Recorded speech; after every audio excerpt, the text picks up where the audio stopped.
Pas éclairé du tout. Mais en plus, comme il y avait un éclairage merdeux, en plus, j'avais même pas de raccord maquillage, ça brille de partout. Enfin, je m'en fous, de toute façon. C'est méchant, oui. Bah oui, mais c'est ça, mémé. Tu vois, il faut souffrir. Il faut souffrir, hein. Ouais, souffrir, mémé. Voilà. Est-ce que ça brille? Ça brille plus? Non, hein?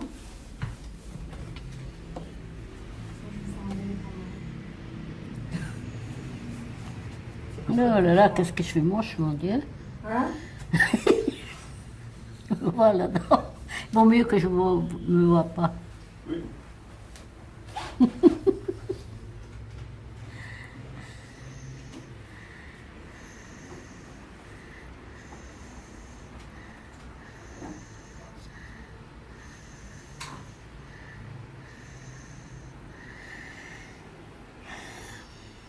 Je crois que ça va.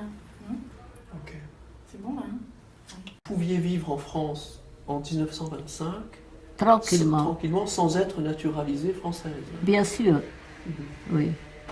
Naturellement, on préférait être français, puisqu'on avait les enfants, on voulait qu'ils aient les mêmes droits que les autres Français.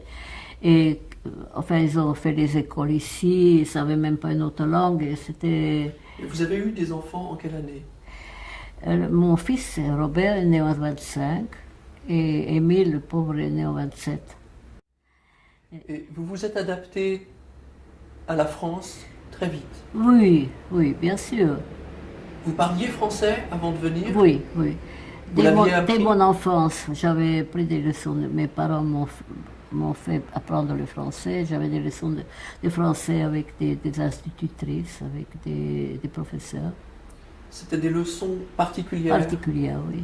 Pour quelles raisons vos parents vous faisaient apprendre le français? Parce que ils voulaient qu'on parle des langues étrangères.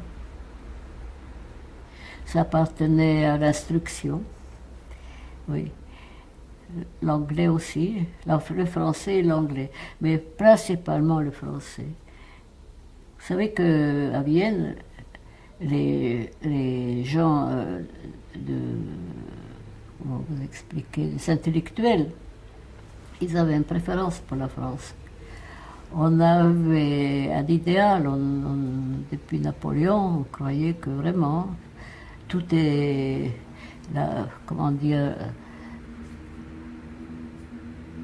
l'égalité, fraternité et Liberté. liberté, c'était vraiment, C'était l'idéal. oui. Et alors, on avait, c'était un idéal, la France. Et même Napoléon, on avait une grande admiration pour Napoléon, après tout ce qu'on apprenait à l'école. Vous savez? Alors, on était très amis. On avait beaucoup d'admiration pour la France. Donc vous êtes venu dans un pays pour lequel vous aviez une attirance de toute façon. Absolument, une sympathie. Mais comme ici en France, les Français ne sont pas très amis avec les étrangers, on avait très peu de relations avec les Français. Ah bon? Oui, Donc vous avez été déçu un petit un peu. peu, oui. Oui. Et donc vous avez eu, pendant toutes ces années, entre les années 20 et les années 30, assez peu de relations Très peu. avec les Français alors que vous viviez en France. Oui, oui. Donc quels étaient les gens que vous voyiez habituellement? Mais on avait des voisins, mais la plupart qui habitaient ici étaient aussi des souches étrangères. C'était en général des juifs polonais, roumains.